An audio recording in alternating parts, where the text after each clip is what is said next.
अस्सलाम वालेकुम नाजरीन, आप देख रहे हैं INA चैनल। मैं हूं शेख अहमद अली।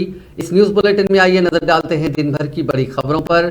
हैदराबाद के इलाके अंबरपेट में आवारा कुत्तों के हमले से इतवार के रोज एक 4 साला लड़का फौत हो गया। ये वाकया मंगल को मंजर आम पर आया। बागे अंबरपेट के एरोकला बस्ती के रहने वाले गंगाधर के 4 साला बेटे प्रदीप पर 3 आवारा कुत्तों ने उस वक्त हमला कर दिया जब गंगाधर इतवार की छुट्टी के बायस प्रदीप को अपने काम के मकाम पर ले गया था। बताया गया कि गंगाधर, जो अंबरपेट 6 नंबर चौराहे पर वाक़े एक कार सर्विस सेंटर में वॉचमैन की ड्यूटी अंजाम देता है, इतवार के रोज साथी वॉचमैन के साथ मिलकर गंगाधर काम में मसरूफ था कि उसका बेटा प्रदीप खेलते हुए आगे निकल गया। इस दौरान आवारा कुत्तों ने उस पर हमला कर दिया। बच्चे की चीखों पुकार सुनकर उसका बाप और दीगर अफराद वहां जमा हो गए। तब तक आवारा कुत्ते प्रदीप को बुरी तरह काट चुके थे। शदीद जख्मी हालत में प्रदीप को हॉस्पिटल मुंतकिल किया गया, जहां डॉक्टरों ने उसे मुर्दा करार दिया। जराये के मुताबिक गंगाधर का ताल्लुक निजामाबाद जिले के इंदलवाई मंडल मुस्तक से है, तो 4 साल कब्ल रोजी रोटी के लिए हैदराबाद मुंतकिल हुआ था और यहाँ बागे अंबरपेट के एरोकला बस्ती में मुकीम था। 4 साल प्रदीप की आवारा कुत्तों के हमले में मौत पर वजीर बल्दी नज़्म व नस्क KT रामाराव ने इस वाक़े पर अफसोस का इजहार किया और कहा कि यह वाक़या इंतहाई दर्दनाक था।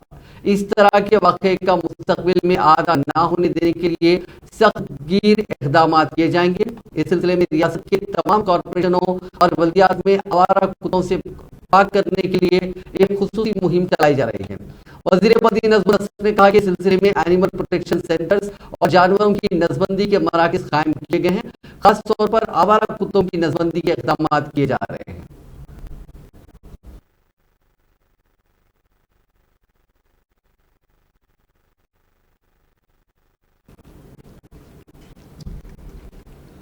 इसी मामले को लेकर रियासती वज़ीर तलस्सी श्रीनिवास यादव ने कहा कि आवारा कुत्तों और बंदरों की वजह से शहर में खवातीन और बच्चों को काफी मुश्किलात का सामना करना पड़ा है। अंबरपेट वाक़े पर ग्रेटर हैदराबाद म्युनिसिपल कॉर्पोरेशन की मेयर जी विजय लक्ष्मी ने भी अपनी गहरी तशवीश का इजहार किया। उन्होंने इस वाक़े की तहकीकात करने ओहदेदारों को हिदायत दी। इस वाक़े की इत्तला मिलने के बाद मेयर विजय लक्ष्मी ने आज दोपहर GHMC के दफ्तर में ओहदेदारों के साथ हंगामी इजलास तलब किया। उन्होंने कहा कि ग्रेटर हैदराबाद में 5,70,000 आवारा कुत्ते हैं, जिनमें से अब तक 4 लाख कुत्तों की नसबंदी के ऑपरेशन किए गए। ग्रेटर हैदराबाद के 30 सर्कल्स में आवारा कुत्तों को पकड़ने के लिए 30 टीमें काम कर रही हैं और इन कुत्तों की नसबंदी की जा रही है। इसके बावजूद बाज़ कुत्ते बच्चों और खवातीन पर हमले कर रहे हैं। उन्होंने कहा कि कुत्तों को पालने के लिए अवाम में शऊर बेदारी मुहिम भी चलाई जाएगी।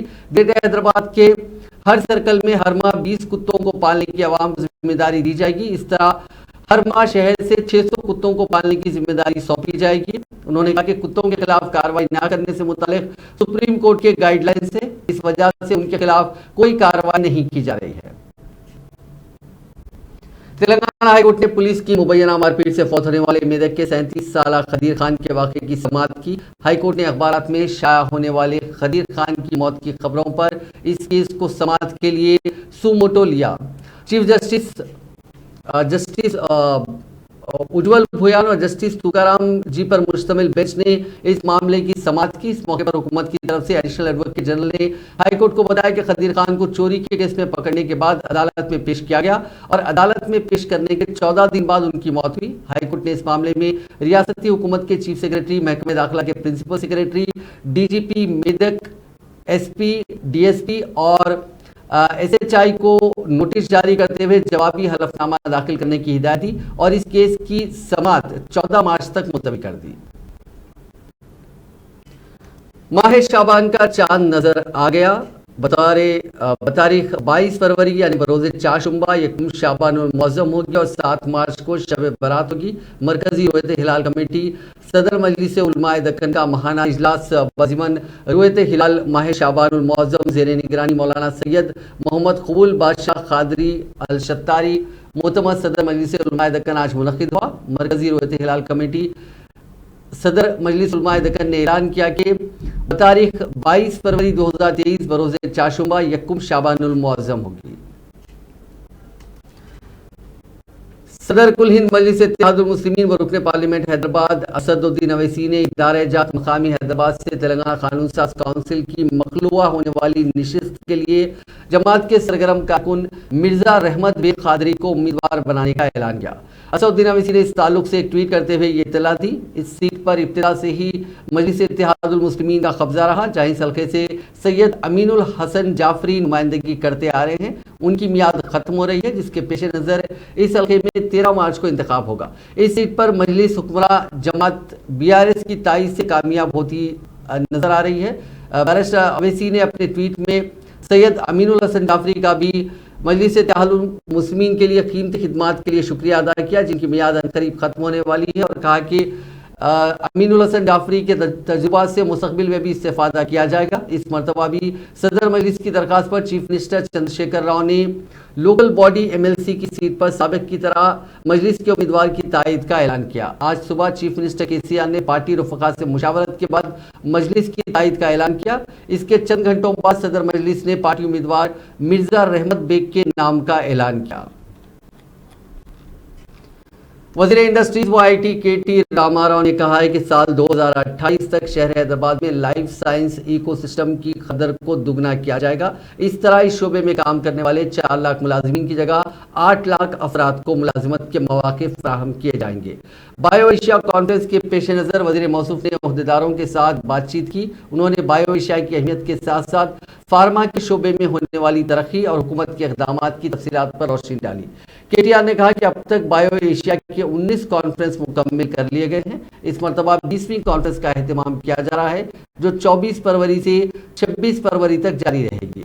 KT रामाराव ने कहा कि इस कॉन्फ्रेंस में एडवांस फॉर वन सेशिप pack next generation of humanized health care जैसे मौज़ूआत पर बहस और मुबाहिसे होंगे। उन्होंने कहा कि गुज़िश्ता 19 साल के दौरान बायो एशिया कॉन्फ्रेंस के जरिए रियासत को 24,000 करोड़ की सरमायाकारी हासिल हुई। मुत्तहदा रियासत आंध्र प्रदेश में जो सरमायाकारी यहाँ हुई थी, वो रियासत की तकसीम के बाद आंध्र प्रदेश को मुंतकिल हो गई।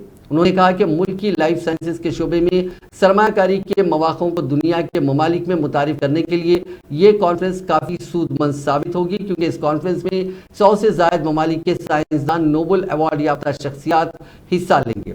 20,000 से ज़ायद मबाहिस, पॉलिसी पेपर्स और मुख्तलिफ सिफारिशात भी इस कॉन्फ्रेंस में पेश की जाएंगी। अब तक 100 ममालिक के नुमाइंदों ने इस कॉन्फ्रेंस में हिस्सा लिया है और गुज़िश्ता 20 साल के दौरान इस कॉन्फ्रेंस में 250 से ज़ायद MOUs पर दस्तखत हुए हैं। उन्होंने कहा कि मुस्तकबिल में कोरोना जैसी वबाई अमराज फूट पड़ती है, तो इससे मुकाबला करने के लिए हैदराबाद में फार्मा सिटी कायम की जा रही है, जहां हर तरह के वैक्सीन तैयार होंगे।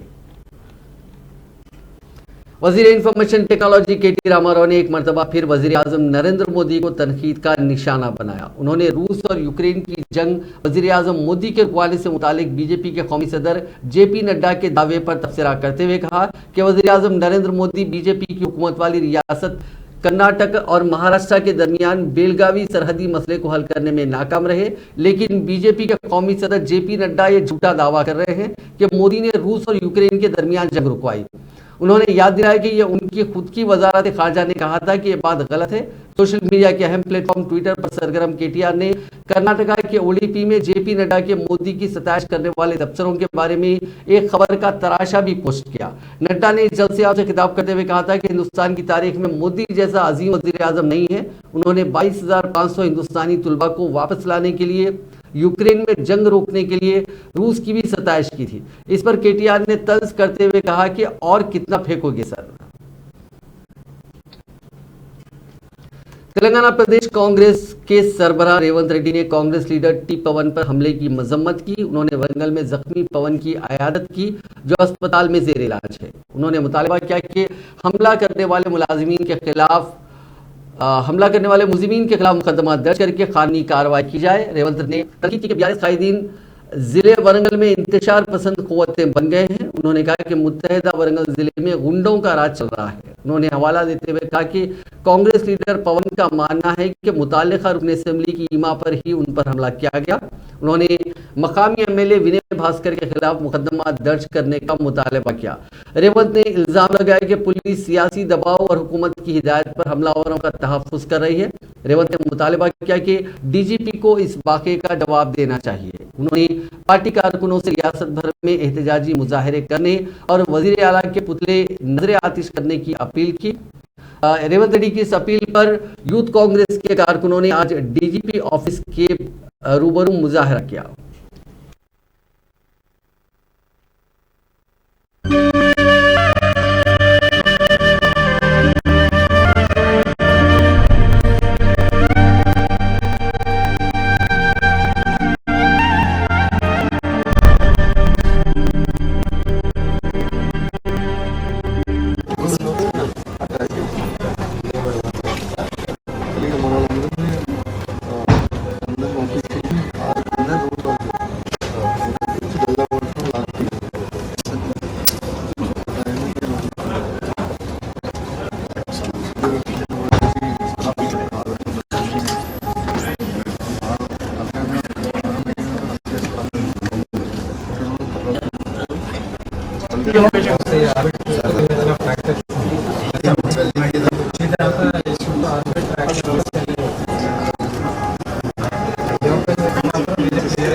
already had come from cases where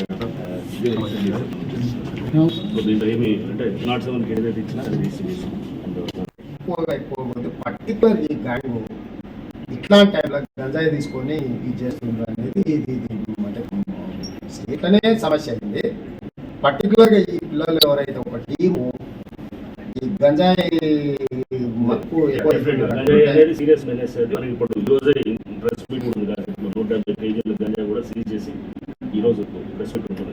so నేను అనేది ఏంటంటే కొన్ని ఇన్సిడెంట్స్ కొన్ని యాక్సిడెంటల్ గా అనుకోకుండా క్షేత్ర విషయంలో జరగడం లేదు, కానీ ఒక ప్రణాళిక చేసి చేయడం అనేది అది మనం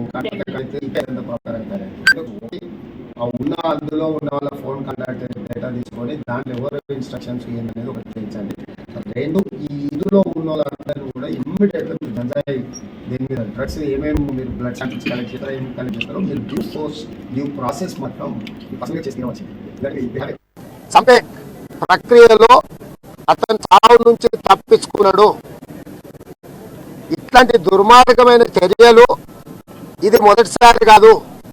ఇట్లాంటి ముఠాలను నిర్వహించడం, పోషించడం, దాడులు చేయడం అనేది ఈ వరంగల్ పట్టణంలో అధికారిక పార్టీ వాళ్ళు నిత్యకృత్యంగా పాల్పడుతున్నారు. ఇట్లాంటి విషయాలన్నిటిని కూడా ప్రతి ఒక్కరూ ప్రజాస్వామిక వాదులు ఖండించవలసిన అవసరం ఉంది. వరంగల్ పట్టణం అంటే కాకతీయుల పాలననే కాదు, సమ్మక్క సారలమ్మ పోరాటానికి ప్రతీక, ఉద్యమాలకు వేదిక కాకతీయ యూనివర్సిటీ, చైతన్యానికి మారుపేరు ఇక్కడి ప్రజలు. ఇంత చైతన్యం ఉన్న ఈ ప్రాంతంలో గంజాయి మత్తులో ఇలాంటి దాడులు జరగడం అంటే ఇది దుర్మార్గము, ఇది పోలీసుల వైఫల్యము.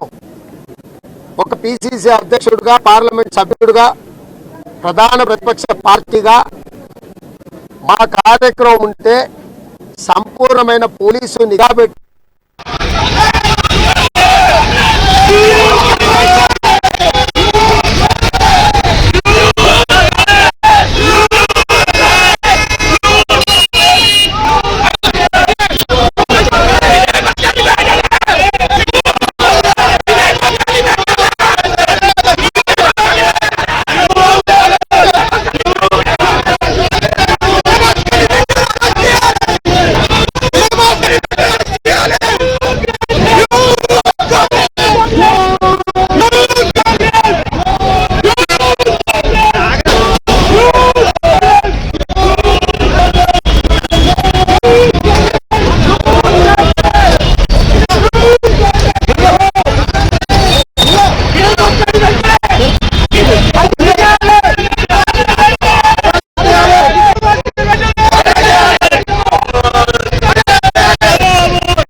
तेलंगाना प्रदेश कांग्रेस कमेटी के कारगुजार सदर महेश कुमार गौड़ ने वरंगल में यूथ कांग्रेस कायद पवन पर हमले की शदीद मजम्मत की।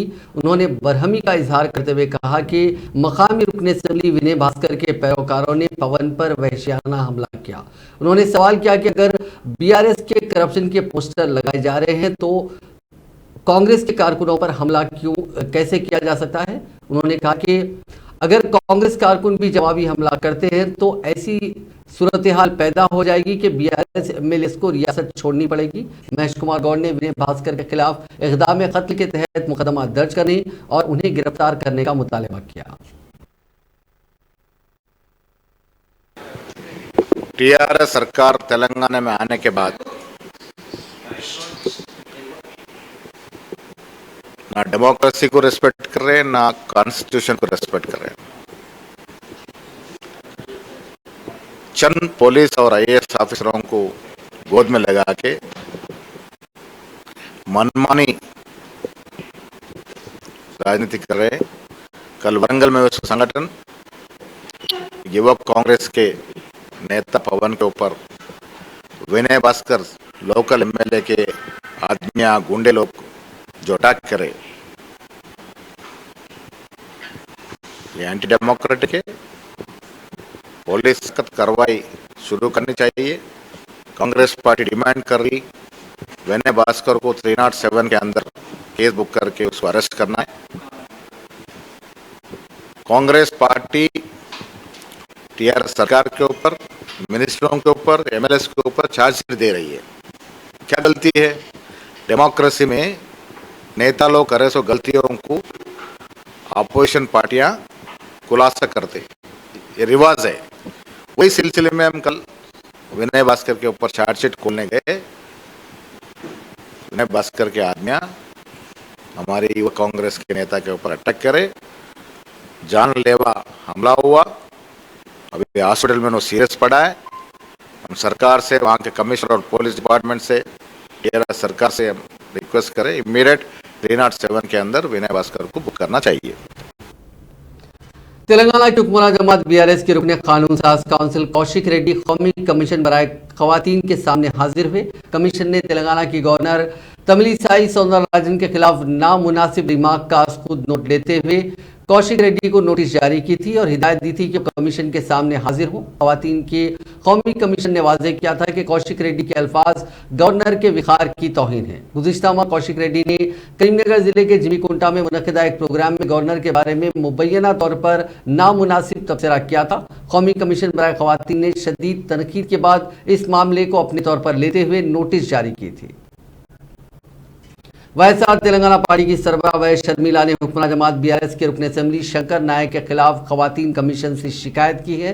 उन्होंने इल्जाम लगाया कि उनके खिलाफ रुकन असेंबली ने नामुनासिब तबसरे किए। शिकायत में वुज़रा सिंगी रेड्डी, निरंजन रेड्डी और सत्यवती राठौर का नाम भी लिया गया। शर्मिला ने कहा कि जरूरत पड़ने पर वो कौमी कमीशन बराए खवातीन की जिम्मेदारों से मुलाकात भी करेंगी। उन्होंने इल्जाम लगाया कि बीआरएस कायदीन को खवातीन के साथ होने वाली नाइंसाफी की कोई परवाह नहीं है। शर्मिला ने कहा कि हुक्मरान जमात के कायदीन इख्तिदार में रहते हुए सरकारी अराजियात पर गैर मजाज तौर पर काबिज हैं। उन्होंने चंद्रशेखर राव के दौरे हुकूमत में खवातीन के तहफ़्फ़ुज़ के लिए कोई इक़दामात नहीं किए जाने की शिकायत की। शर्मिला ने कहा कि खवातीन के कत्ल और अगवा के वाक़यात में इजाफा हो रहा है। ఉన్న ఎమ్మెల్యేలైనా మంత్రులైనా వాళ్ళు చేస్తున్న అవినీతి గురించి మాట్లాడడం కూడా జరిగింది. వాళ్ళు చేసిన అవినీతి అక్రమాల గురించి, భూ కబ్జాల గురించి మేము మాట్లాడితే బీఆర్ఎస్ పార్టీ నాయకులు సహించలేకపోయారు. కనుక మా మీద లేని ఆరోపణలు, అసలు ఎక్కడా కని విని ఎరుగనటువంటి అసహ్యకరమైన మాటలతో రాజశేఖర్ రెడ్డి బిడ్డను, ఒక మహిళను, వైఎస్ఆర్ తెలంగాణ పార్టీ అధ్యక్షురాల్ని అన్న ఇంగితం కూడా లేకుండా, ప్రజల పక్షాన నిలబడి పోరాటం చేస్తున్నాము అన్న గౌరవం కూడా లేకుండా ఎన్నెన్ని మాటలు అన్నారు బీఆర్ఎస్ పార్టీ నాయకులు. ఒక మంత్రి అయితే మరదలు అన్నాడు, ఇంకొకరు శిఖండి అన్నారు, ఇంకొకరు నల్లిని నలిపేసినట్టు నలిపేస్తాము అన్నారు, ఇంకొకరు అడుగు బయటికి ఎలా పెడతావో చూస్తాము అన్నారు, ఇంకొకరు కొజ్జ అన్నారు, ఇంకొకరు ఆడదానిపై తెలుసుకొని మాట్లాడు అన్నట్టుగా మాట్లాడారు. అంటే ఆడవాళ్ళకు హక్కులు లేవు, ఆడవాళ్ళు మాట్లాడకూడదు, ఆడవాళ్ళు కొట్లాడకూడదు, ఆడవాళ్ళు అసలు రాజకీయాలు చేయకూడదు అన్న ఉద్దేశంతో అసలు నాయకులుగా ఉన్న వాళ్ళు మాట్లాడాల్సిన మాటలేనా ఇవి? అవి నోరా లేకపోతే డ్రైనేజా? అసలు ఒక ఒక మహిళను పట్టుకొని తెలంగాణ రాష్ట్రంలో మహిళలకు ఇచ్చే గౌరవం ఈ రోజు దక్కుతున్నా తెలంగాణ రాష్ట్రంలో ప్రజలందరూ గమనించారు. ఈ రోజు అధికార పక్షంలో ఉన్న మహిళలు ఎంత విచ్చలవిడిగా మహిళలు అనే ఇంగితం కూడా లేకుండా కేసీఆర్ బిడ్డతో సహా లిక్కర్ స్కామ్ లో ఇన్వాల్వ్ కావడం ఎంత మటుకు. मरकजी वजीर सयाहत जी किशन रेड्डी ने मंगल को भारतीय राष्ट्र समिति हुकूमत पर गुज़िश्ता 9 वर्षों के दौरान तालीम, सेहत की देखभाल, सड़कों और दीगर कामों पर कम खर्च करने और नजरअंदाज करने पर तनकीद की। ट्विटर पर हुकूमत पर तनकीद करते हुए वजीर मौसूफ ने इल्जाम लगाया कि सरकारी स्कूलों में जहां गरीबों के बच्चे पढ़ते हैं वहां मौजूदा बुनियादी ढांचे को बेहतर बनाने की कोई कोशिश नहीं की गई। जब मरकजी हुकूमत का कौमी औसत खर्च 14.8% था तो बीआरएस हुकूमत ने 7.6% ही खर्च किया। सेहत की देखभाल के लिए रियासती हुकूमत का खर्च सिर्फ 5% था, जबकि रियासतों का कौमी औसत 6.3% था। किशन रेड्डी ने कौमी औसत के मुकाबले सिर्फ 3.7% के साथ रियासत के बुनियादी ढांचे की तरक्की में अखराजात की कम रकम और बजट मख्तस करने पर भी रोशनी डाली। 4.5% मजीद बढ़ा। बीआरएस हुकूमत ने शहरी तरक्की के लिए बजट का सिर्फ 2.8% मख्तस किया, जो कि कौमी औसत 3.5 के मुकाबले में काफी कम है। बीजेपी के रियासती सदर बंडी संजय ने लैंग्वेज पंडितों को मुअत्तल कर देने से मुताल्लिक जारी अहकामात से दस्तबरदार होने का हुकूमत से मुतालबा किया। इस खुसूस में बंडी संजय ने चीफ मिनिस्टर चंद्रशेखर राव के नाम एक खुला मकतूब जारी किया, जिसमें उन्होंने कहा कि रियासत में लैंग्वेज पंडितों को तरक्की देने का वादा किया गया था, लेकिन कई बरस गुजरने के बाद भी उन्हें तरक्की नहीं दी गई, जिसकी वजह से वो हड़ताल पर उतर आए। हुकूमत ने हड़ताल करने वाले लैंग्वेज पंडितों को मुअत्तल कर दिया, जो नामुनासिब है। उन्होंने कहा कि अपने हुकूक का मुतालबा करने वाले पंडितों को तरक्की देने के बजाय उन्हें मुअत्तल किस तरह किया जा सकता है। बंडी संजय ने कहा कि रियासत भर में 8,500 से ज्यादा लैंग्वेज पंडित खिदमात अंजाम दे रहे हैं। अदालत का बहाना बनाते हुए उन्हें गुज़िश्ता 22 वर्षों से तरक्की नहीं दी गई, जिसकी वजह से ये तमाम एसजीटी की हैसियत से काम कर रहे हैं।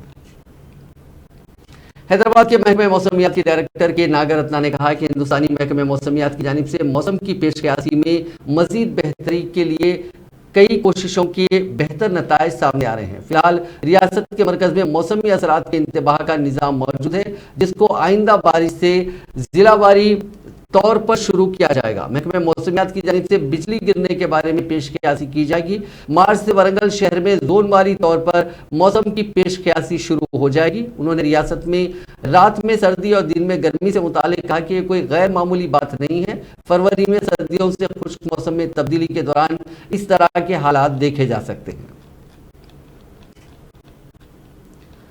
जिले संगारेड्डी में चलती डीसीएम वैन में अचानक आग लग गई, जिसके नतीजे में गाड़ी शोलापोश हो गई। यह वाकया जिले के कोडाली इलाके के हुदूद में पेश आया, जिसमें डीसीएम के बशमूल उसकी करीब ठहरी हुई कार भी जल गई, जबकि एक बस में मामूली आग लगी। इत्तला मिलते ही फायर ब्रिगेड के एहलकारों ने वहां पहुंचकर आग पर काबू पाया। पुलिस ने कहा कि इस वाकये में किसी के झुलसने या फिर किसी की मौत की कोई इत्तला नहीं है। बताया जाता है कि डीसीएम वैन में ऑयल ले जाया जा रहा था।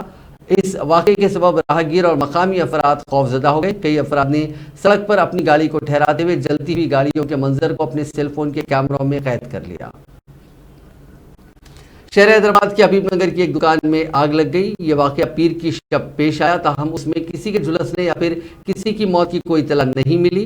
फायर ब्रिगेड के एहलकारों के मुताबिक कल शब अपैरल शॉप में ये आग लगी। इत्तला मिलते ही फायर ब्रिगेड ने वहां पहुंचकर काफी जद्दोजहद के बाद आग पर काबू पाया। आग लगने की वजह मालूम ना हो सकी, ताहम शुबा किया जा रहा है कि शॉर्ट सर्किट आग लगने की वजह है।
की फैक्ट्री आउटलेट में आग लगने का, जैसे हमारे जाकिर साहब और हमारे करीम साहब इब्तदाई सदर एमएलए जनाब जाफर हुसैन मिराज साहब को फ़ोन किया और जाफर हुसैन मिराज साहब एमएलए ने मुझको रब्ता करते हुए यहाँ भिजाया गया।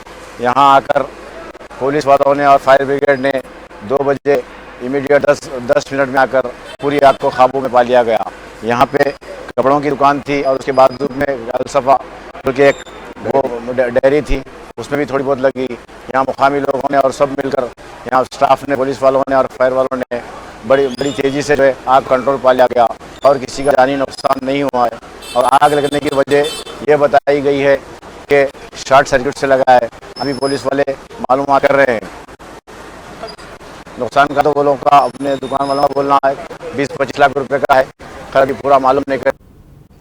फायर ब्रिगेड के एहलकारों ने जिले करीमनगर में एक 80 साला खातून को बावली से निकाला जो इत्तेफाकी तौर पर उसमें गिर गई थी। ये वाकया मंगल की सुबह जिले की मरकुंडूर मंडल मुस्तखर में पेश आया। संजीव नगर की रहने वाली माधवम्मा इत्तेफाकी तौर पर सुबह में मकान में वाक़ बावली में गिर गई, जिसके बाद उनके अरकान खानदान ने फायर ब्रिगेड के एहलकारों को इस बात की इत्तला दी। फायर ब्रिगेड के एहलकार वहां पहुंचे। जी धर्मो नामी एहलकार ने बावली में उतरकर खातून को रस्सियों की मदद से महफूज तौर पर निकालने में कामयाबी हासिल की। District fire officer T Venkanna ने बर वक्त रद्द-ए-अमल जाहिर करने पर मनाकुंडूर के फायर यूनिट के स्टाफ की सताइश की। तेलंगाना के मुल्क में रिजर्व फॉरेस्ट में बियर की बोतल में आईईडी पाया गया, इंटेंसिव एक्सप्लोजिव डिवाइस। यह वाकया जिले के पमन नोरवू जंगलाती इलाके में पेश आया। एएसपी एटू नागरम एस श्रीकांत ने एक प्रेस रिलीज में बात बताई। उन्होंने कहा कि माओइस्टों ने पुलिस को निशाना बनाने के लिए ये आईडी नस्ब की थी। पुलिस ने बम को नाकारा बनाने वाले दस्ते के साथ जंगलाती इलाके में तलाशी ली। इस तलाशी के दौरान आईडी का पता चला। सड़क के किनारे एक इलेक्ट्रिक वायर भी देखा गया, जिस पर पुलिस की टीम गांव के मगरबी सिमत गई, जहां बियर की बोतल में यह आईडी पाई गई। इसको नाकारा बना दिया गया। पुलिस ने 2 मीटर इलेक्ट्रिक वायर्स को भी जब्त किया। पुलिस ने CPI Maoist leader बशमुल Prasad Rao, B चुक्का Rao, के सामैया, राजी रेड्डी और दीगर 5 के खिलाफ मुकदमा दर्ज कर लिया है। मां का सोना रहन रखकर हासिल करदा रकम की ऑनलाइन गेम्स में महरूमी पर एक नौजवान ने खुदकशी कर ली। यह वाकया शहर हैदराबाद के पहाड़ी शरीफ पुलिस स्टेशन के हुदूद में पेश आया। जरा के मुताबिक इस नौजवान, जिसकी शिनाख्त 18 साल राशेगर के तौर पर की गई, ऑनलाइन गेम्स का आदी था। उसने मां का सोना रहन रखकर हासिल करदा रकम से ऑनलाइन गेम्स खेली। वो ऑनलाइन गेम्स में तकरीबन 3 से 4 लाख रुपए हार गया। जबकि उसकी मां से उसने अपने जेवर के बारे में पूछा तो राजशेखर ने कहा कि उसने मां का जेवर नहीं लिया। राजशेखर ने रकम से महरूमी के बाद मायूसी के आलम में नीम के दरख्त से फांसी लेकर खुदकशी कर ली। नाजरीन, इस न्यूज बुलेटिन में बस इतना ही। आप देखते रहिए INN चैनल।